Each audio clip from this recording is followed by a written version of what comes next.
মেঘের রাজ্য সাজেক ভ্যালি। একবার কল্পনা করুন তো, ভোর সকালে এমন এক জায়গায় আপনার ঘুম ভেঙেছে যেখানে আশেপাশে চোখ মেলে চেয়ে দেখলে মনে হবে আপনি যেন এক মেঘের সমুদ্রে হারিয়ে গিয়েছেন। চারদিকে শুধু সাদা তুলোর মতো মেঘ ভেসে বেড়াচ্ছে। আর এমন স্বপ্নের মতো মেঘের রাজ্য বাস্তবে রূপ নেয় রাঙামাটি জেলার বাঘাইছড়ি উপজেলায় অবস্থিত সাজেক ভ্যালিতে। বলুন তো, মেঘ ছুঁয়ে দেখার জন্য কি আসলেই পাখির মতো ডানার প্রয়োজন আছে, নাকি পাখির মতো আকাশে উড়ার প্রয়োজন আছে? না, কিছুরই প্রয়োজন নেই। শুধু প্রয়োজন সঠিক সময়ে সঠিক জায়গায় দাঁড়িয়ে থাকার। ভারতের মিজোরাম সীমান্ত ঘেঁষা সমুদ্র পৃষ্ঠ থেকে প্রায় 1800 ফুট উচ্চতায় এই সাজেক ভ্যালির অবস্থান, যেখানে আসলে দিগন্ত জোড়া সবুজ পাহাড় আর মেঘের লুকোচুরি মন ভরে দেখতে পারবেন। আজকের ভিডিওতে ইনফরমেশন দিব কিভাবে নতুন নিয়মে খুব সহজেই ঢাকা থেকে এই সাজেক ভ্যালিতে পৌঁছাবেন, কোথায় থাকবেন, কি কি নতুন ভ্রমণ নিষেধাজ্ঞা আপনাকে মানতে হবে, আর মোট কত টাকাই বা খরচ হবে, থাকবে তার বিস্তারিত গাইডলাইন।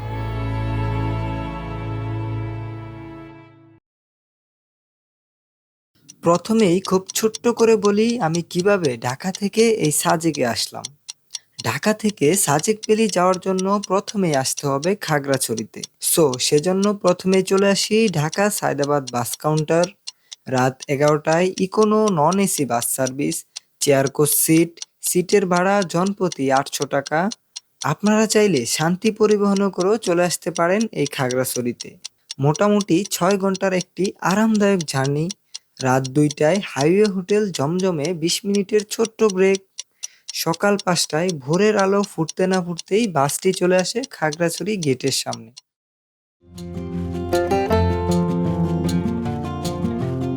আসসালামু আলাইকুম, শুভ সকাল সকলকে। খাগড়াছড়ি থেকে সকলকে জানাই স্বাগতম। এখন আমি রয়েছি খাগড়াছড়ি গেটের সামনে। ঢাকা থেকে বাসটি আমাকে ঠিক এই জায়গাটিতে নামাই দিছে। এইখানে আসার পরে সকালে নাস্তা কমপ্লিট করলাম। এখানে একটা হোটেল রয়েছে, হোটেল অবকাশ। খাগড়াছড়ি গেটের সামনে কিন্তু এখন সাজেকের কাউন্টার রয়েছে, আগে কিন্তু যেটা ছিল শাপলা চত্বরে। এইখানে আপনারা সিএনজি, মাহিন্দ্রা যে কোনো কিছু ভাড়া নিয়ে চলে যেতে পারবেন সাজেক ভ্রমণের জন্য। এখন আমরা যেহেতু 2 জন, সেক্ষেত্রে আমরা একটা সিএনজি রিজার্ভ করব এবং তারপরে চলে যাব সাজেক। সাজেক যাওয়ার জন্য খাগড়াছড়ি গেট সংলগ্ন টিকিট কাউন্টার থেকে সকল প্রকারের যানবাহন ভাড়া নিতে পারবেন।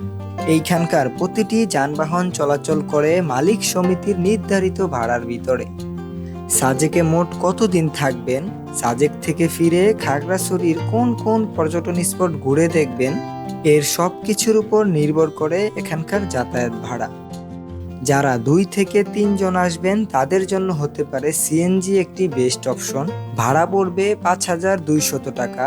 আর অপরদিকে 3 থেকে 5 জন হলে নিতে হবে মাহিন্দ্রা, যার ভাড়া পড়বে 5700 টাকা। সাজেকে থাকতে পারবেন 1 রাত। আর জনসংখ্যা বেশি হলে চাঁদের গাড়ি হবে বেস্ট অপশন। সাজেকের কাউন্টার থেকে একটি সিএনজি রিজার্ভ করে নিছি আমরা, যেহেতু 2 জন, সেক্ষেত্রে আমরা এই দাদার সিএনজিটি রিজার্ভ করছি। দাদার নাম হচ্ছে ইতাস। আপনারা যারা 2 থেকে 3 জন সাজেক ভ্রমণ করতে চান তারা চাইলে এইসব সিএনজি নিয়ে ঘুরতে পারেন। এটা হচ্ছে সাফারি সিএনজি, আপনারা এইখানে চাঁদের গাড়ির ফিল পাবেন। আপনারা চাইলে আমাদের মতো এই দাদার সিএনজিটি বুকিং করতে পারেন। আমি এই ভিডিওতে দাদার নাম্বারটি দিয়ে রাখবো। দাদা কিন্তু অনেক অভিজ্ঞ একজন ড্রাইভার এই সাজেকের রোডে।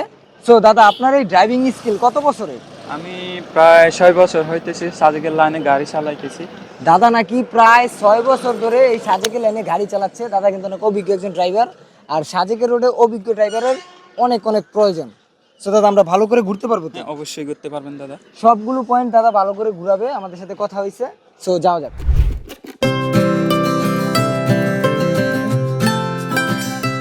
সিএনজি যুগে আমরা যাত্রা শুরু করলাম খাগড়াছড়ি গেট থেকে বাঘাইছড়ি আর্মি ক্যাম্পের উদ্দেশ্যে, কারণ সেখান থেকে বাংলাদেশ আর্মির নিরাপত্তায় সকাল 10টার স্কট ধরে আমরা সাজেকের উদ্দেশ্যে যাত্রা শুরু করব।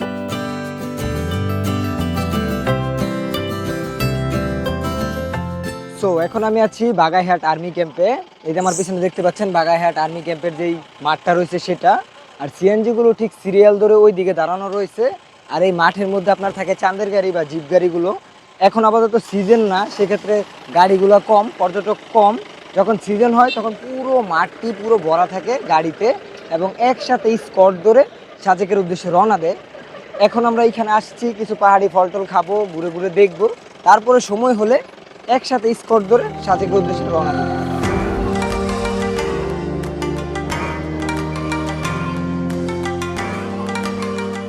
সো এই বাগাইহাট আর্মি ক্যাম্পে আসলে কিন্তু প্রচুর পরিমাণ পাহাড়ি ফল দেখতে পাবেন। ডাব রয়েছে, পাহাড়ি ফল রয়েছে। যেখানে ঢাকাতে একটা ডাবের দাম 1 থেকে 150 টাকা, 200 টাকা, সেইখানে এখানে 60 থেকে 80 টাকার মধ্যে আপনারা ডাব পেয়ে যাবেন, যেগুলো অনেক মিষ্টি, খেতে অনেক সুস্বাদু। এখানে আসলে আপনারা এগুলো ট্রাই করতে পারেন। এই পাহাড়ি ফলগুলো অনেক মজার।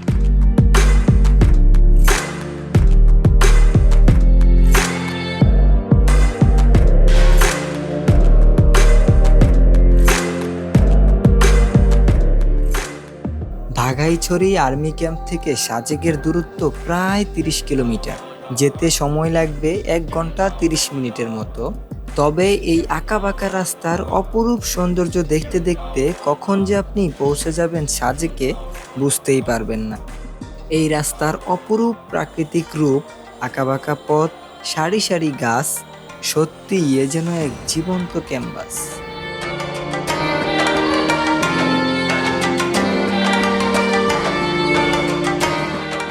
তো ফাইনালি আমরা কিন্তু চলে আসছি সাজেক ভ্যালিতে। এই যে আমার পিছনে দেখতে পাচ্ছেন সাজেক ভ্যালি, বিভিন্ন রিসোর্ট রয়েছে, কটেজ রয়েছে, যেগুলো আপনারা বুকিং করতে পারেন।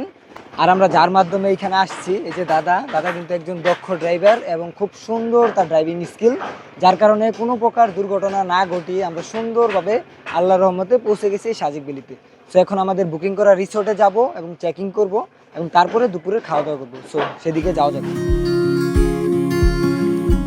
আমরা আজকে যেই রিসোর্টটিতে রাত্রি উদযাপন করব এর নাম হচ্ছে মেঘমায়া রিসোর্ট। এই রিসোর্টটিতে সর্বমোট 10টি কটেজ রয়েছে এবং এর ঠিক সামনেই রয়েছে বিশাল বড় একটি খেলার মাঠ, যেখানে আপনারা চাইলে বিভিন্ন ধরনের অ্যাক্টিভিটিস করতে পারবেন। এই রিসোর্টের প্রতিটি কটেজের বারান্দা থেকে আপনি উপভোগ করতে পারবেন শুভ্র মেঘের লুকোচুরি খেলা। কাপলদের ক্ষেত্রে 1 রাতের জন্য এই রুমগুলোর ভাড়া পড়বে 5,500 টাকা করে, এবং অপরদিকে বন্ধুরা মিলে 3 থেকে 4 জনের গ্রুপ আসলে সেক্ষেত্রে কটেজের ভাড়া পড়বে 6,000 টাকা। তো রুমের ভিতরে প্রবেশ করতেছি, পুরো রুমটা ঘুরে ঘুরে দেখাবো। এটা হচ্ছে আপনার ডুপ্লেক্স একটা রুম, উপরে একটা বিছানা রয়েছে, নিচে একটা বিছানা রয়েছে। সো এইখানে কিন্তু একটা ড্রেসিং টেবিল রয়েছে, আর যেটার মধ্যে রয়েছে আপনার ব্রাশ দিছে। সো এইখানে সবকিছু রেখে চার্জ দিতে পারবেন। সো আমি যদি উপরেরটাতে যাই, আজকে আমি উপরেরটাতে থাকবো। মাশাল্লাহ মাশাল্লাহ, ও মাই সুন্দর একটা জায়গা। সো ফ্যান আছে। এইখানে বসে যদি আমি ওই দিকের ভিউটা দেখি, অসম্ভব সুন্দর। এখানে বাইরে কিন্তু বসার জন্য ইয়া রয়েছে, এটা কিন্তু অনেক সুন্দর। এইখানে বসে প্রাকৃতিক সৌন্দর্য এনজয় করতে পারবেন। অনেক সুন্দর একটা রিসোর্ট।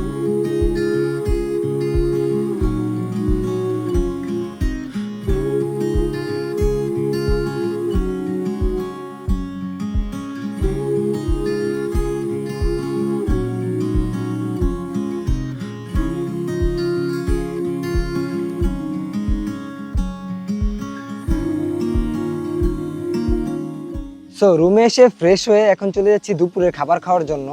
আর আমরা যে রিসোর্টটাতে রয়েছি সেই রিসোর্টের নাম হচ্ছে মেঘমায়া রিসোর্ট। যে রিসোর্টটা অনেক সুন্দর।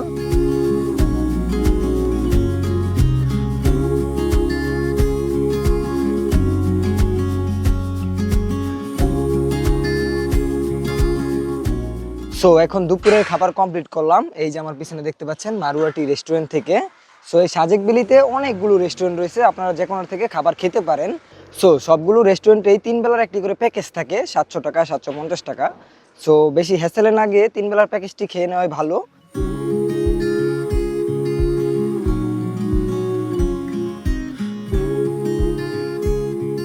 সো খাবার দাবারের পর্ব শেষ করে রুমে চলে আসছি, একটু রেস্ট নিচ্ছি। তারপরে আমরা আমাদের সিএনজি কে কল দিব, সেটা নিয়ে আমরা চলে যাব লুসাই গ্রাম, এবং সন্ধ্যাটা এনজয় করব কমলাক পাহাড় থেকে।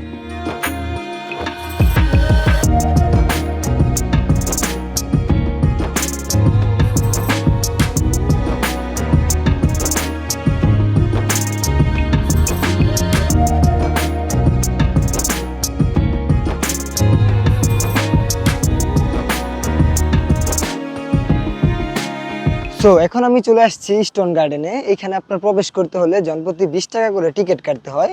এটা আপনার এই যে একটা সামনে রিসোর্ট রয়েছে, ওই রিসোর্টের আন্ডারেই পড়ে। সো সেক্ষেত্রে এখানে প্রবেশ করতে হলে 20 টাকা করে টিকিট কেটে এখানে প্রবেশ করতে হয়। এখানে আসলে আপনি যা যা দেখতে পাবেন, সুন্দর প্রাকৃতিক বড় বড় পাথর রয়েছে যেগুলোর মধ্যে বসার জায়গা বানানো হয়েছে এবং পাথরের মধ্যে লেখা রয়েছে স্টোন গার্ডেন। এবং এখানে একটা ছোট্ট ঝুলন্ত ব্রিজের আকারে একটা ব্রিজ তৈরি করা হয়েছে। সো এখানে আপনারা আসতে পারেন এবং এইখানে আইসা কয়েকটা ছবি ভিডিও করতে পারেন। সো জায়গাটা মোটামুটি মাশাআল্লাহ অনেক সুন্দর। তো আপনারা চাইলে মাত্র 20 টাকা খরচ করে এই স্টোন গার্ডেন ঘুরে যেতে পারেন।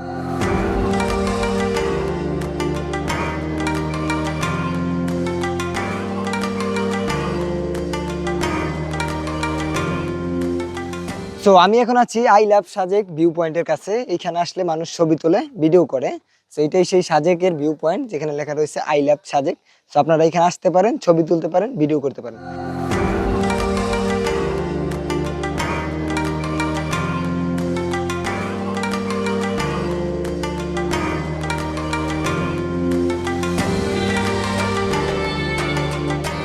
তো এখন আমি চলে এসেছি দারুস সালাম মসজিদে, যেটা হচ্ছে বাংলাদেশের সবচেয়ে উঁচুতে অবস্থিত সুন্দর একটি মসজিদ। এই মসজিদটি আসলে অনেক সুন্দর। এই মসজিদের আশেপাশে ছোট্ট ছোট্ট অনেক অনেক পাহাড়, আর এই মসজিদটা কতটুকু উচ্চতা একবার চিন্তা করুন। এই মসজিদের আশেপাশে সব পাহাড়ের চাইতে নিচা। সো এই মসজিদটি 2020 সালে নির্মাণ কাজ শুরু হয় এবং এখন এটা সম্পূর্ণ কমপ্লিট, যেটা দেখতে আসলে অনেক সুন্দর। আর আপনারা সাজেক ভ্যালিতে আসলে অবশ্যই এই মসজিদটির সৌন্দর্য উপভোগ করবেন। এই মসজিদটির আশেপাশে শুধু পাহাড় আর পাহাড়।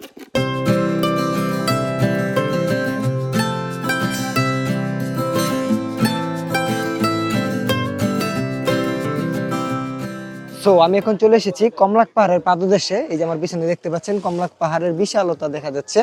সো এখানে নতুন একটা সিঁড়ি করা হয়েছে। আগে কিন্তু পাথর কেটে সিঁড়ি ছিল, যেটা উঠতে অনেক কষ্ট হইতো এবং সময় সাপেক্ষ ছিল। বাট এখন সরকারের পক্ষ থেকে এখানে নতুন একটা সিঁড়ি করে দেওয়া হয়েছে ঢালাই করে। সো এখন উঠতে মাত্র 5 থেকে 7 মিনিট সময় লাগে। সো এখন সিঁড়ি ধরে কমলাক পাহাড়ের একদম সর্বোচ্চ চূড়ায় চলে যাব এবং সেখান থেকে আজকের দিনে সূর্যাস্ত দেখার চেষ্টা করব এবং উপভোগ করব কমলাক পাহাড়ের অপার সৌন্দর্য। সো যাওয়া যাক।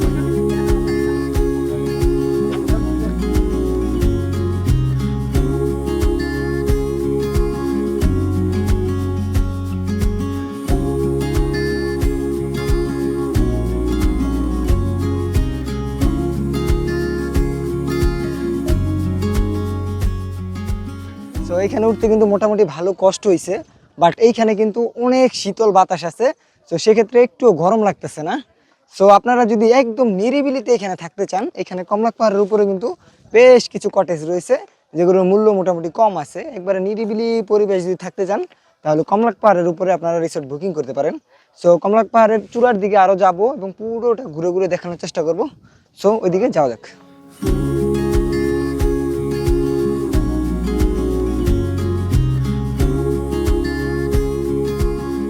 সো অবশেষে চলে এসেছি কমলাক পাহাড়ের সর্বোচ্চ চূড়ায়। সো এখানে একটা দোকান রয়েছে যেটার মধ্যে অনেকগুলো জিনিস পাওয়া যায়, ঠান্ডা পাওয়া যায়, জুস পাওয়া যায়। সো এখানে এসে আপনারা রিল্যাক্স করতে পারেন এবং সূর্যাস্তের সৌন্দর্য এখানে বসে বসে দেখতে পারেন। সো এখন আমরা এটাই করব, সূর্যাস্তের সৌন্দর্য দেখব এবং তারপরে কমলাক পাহাড় থেকে নিচে নেমে চলে যাব হেলিপ্যাডে, ওইখানে গিয়ে রাত্রি উদযাপন করব।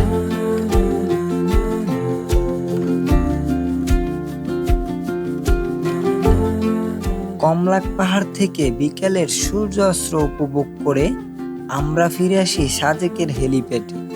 এই হেলিপ্যাড সংলগ্ন পাহাড়ি ট্র্যাডিশনের বিভিন্ন ফাস্টফুডের দোকান রয়েছে। আপনারা চাইলে স্বাদ নিয়ে দেখতে পারেন এই সব পাহাড়ি ফাস্টফুডের। সারাদিনের ক্লান্তি দূর করার জন্য আমরা চলে আসি মন্টানা রেস্টুরেন্টে, কারণ এখানেই প্রতিদিন রাতে আয়োজন করা হয় গানের আসর।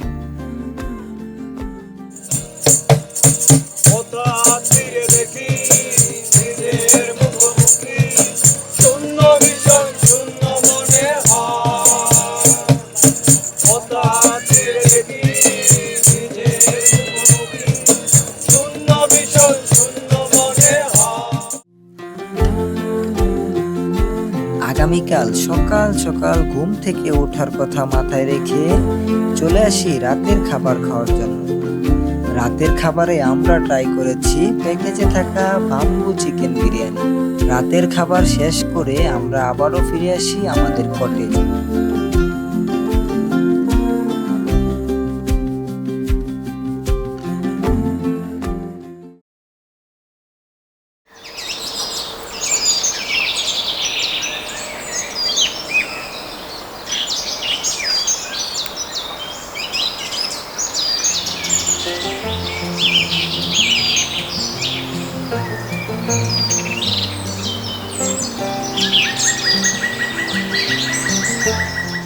আসসালামু আলাইকুম, শুভ সকাল সকলকে। সাজেক ভ্যালি থেকে ডে 2 তে সকলকে জানাই স্বাগতম। সো এখন হচ্ছে সকাল 5টা বাজে। সকাল সকাল উঠে পড়ছি মেঘের সৌন্দর্য দেখার জন্য। খুব মন চাইতেছিল সাজেক ভ্যালিতে যাতে বৃষ্টি হয়, কারণ বৃষ্টি হলে খুব সুন্দর মেঘ দেখা যাবে। সো সেটাই হয়েছে।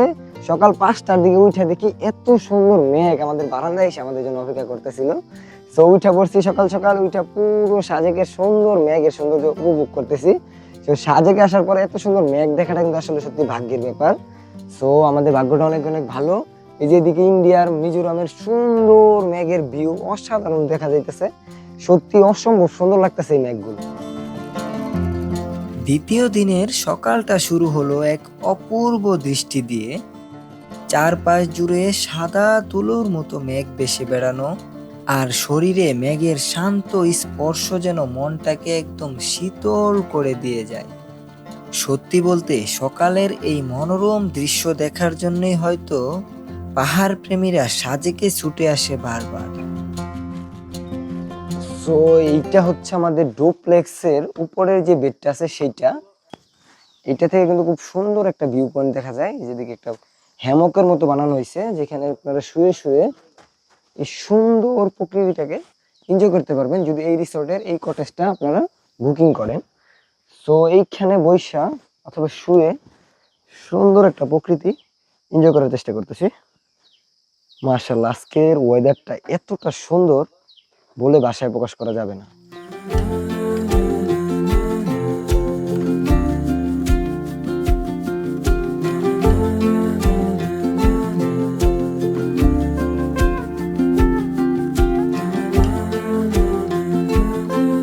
সো রুম থেকে সকালের অপার সৌন্দর্য উপভোগ করলাম।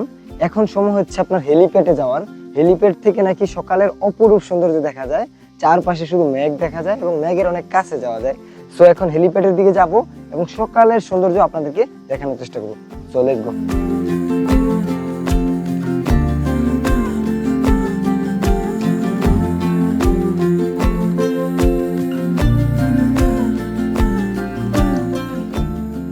সো এখন আমি চলে এসেছি সাজেকের যে হেলিপ্যাডটা আছে সেই জায়গায়।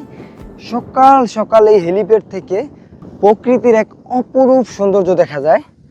যেমন আমার এই সামনে রয়েছে আপনার মিজোরাম ভিউ, আর ওই পাশে হচ্ছে বাংলাদেশ সাইড। মিজোরাম ভিউতে কিন্তু মেঘটা সবচেয়ে বেশি।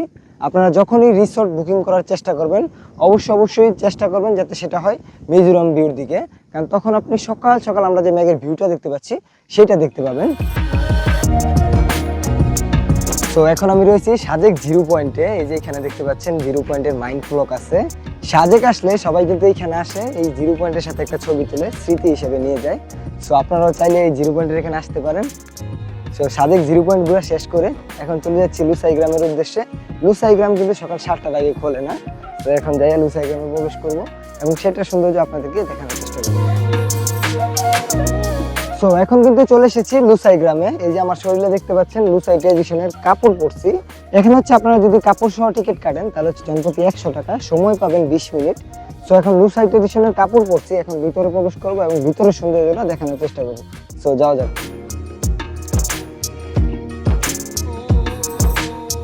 সো লুসাই গ্রামে কিন্তু রয়েছে ট্রি হাউস। এই যে দেখতে পাচ্ছেন একটা ডুপ্লেক্স ট্রি হাউস। এই ট্রি হাউসের উপরে আসছি এবং এখান থেকে সুন্দর একটা ভিউ দেখার চেষ্টা করতেছি। মাশাআল্লাহ, এখানকার পরিবেশটা অনেক সুন্দর।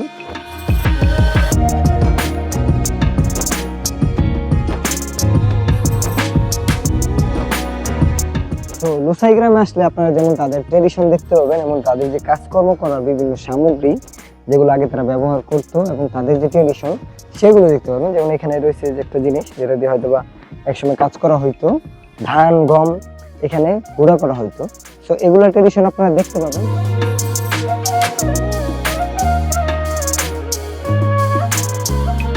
এই লুসাই গ্রামের পরিবেশটা কিন্তু অনেকটা সুন্দর।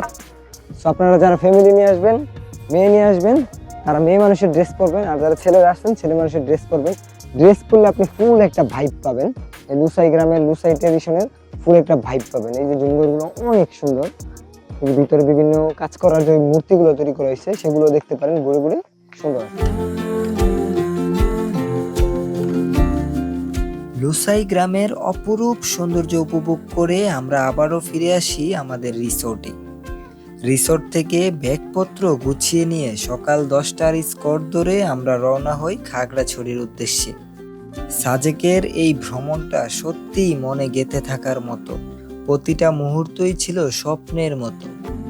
আর এই ভ্রমণের বিস্তারিত খরচের হিসাব দেয়া রয়েছে ভিডিও ডিসক্রিপশনে। আজকের মতো ভিডিওটি এই পর্যন্তই। দেখা হবে পরবর্তী কোনো ভ্রমণ গল্পে। সে পর্যন্ত সবাই ভালো থাকেন, সুস্থ থাকেন। আল্লাহ হাফেজ।